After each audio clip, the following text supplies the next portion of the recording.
Hey everyone, it's me, Arthur Kade, with the one and only Weird Al Yankovic. What a couple months it's been for you. #1 album, Grammy win. Things are really good, and tonight you're supporting this wonderful event, Night of Too Many Stars for autism. Talk to me about being here to support, and then I want to get into all of the good stuff happening.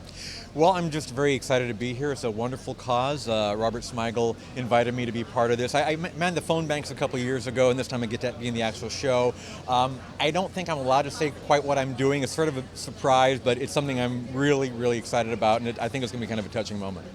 So much great stuff has been happening to you. Talk to me about winning another Grammy. Your album went #1. Is it crazy to see that this art that you've created is getting such a commercial response? It's pretty crazy for me. I mean, I never dreamed that I would ever have a #1 album. I mean, comedy albums, you know, there's a glass ceiling. I mean, nobody in the last 50 years has ever gone #1 with a comedy album.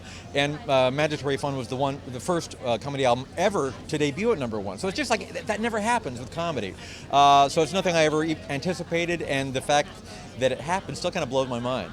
Speaking of not anticipating something, I just heard you saying earlier, you're going to be a guest editor for Mad Magazine, the first ever. That's true. Talk to me all about that. It's going to be the coolest thing ever. It is. I mean, I grew up as a huge fan of Mad Magazine. I would harass my parents, my relatives, and my friends to go through their attic for like back issues of the magazine. I would go through every grimy back issue magazine store in town trying to find copies.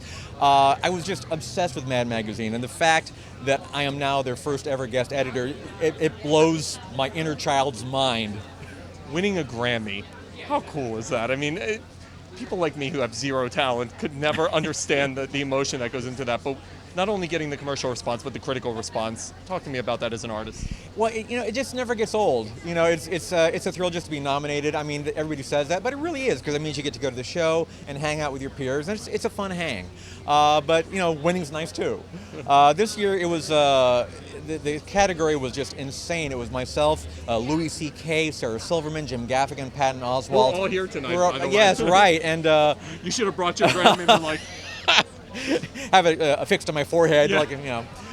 No, I mean, I love all those guys, and I'm honored. As I said in my speech, I'm honored just to be on the same list with them, because they're, you know, I love them all. What's next for you?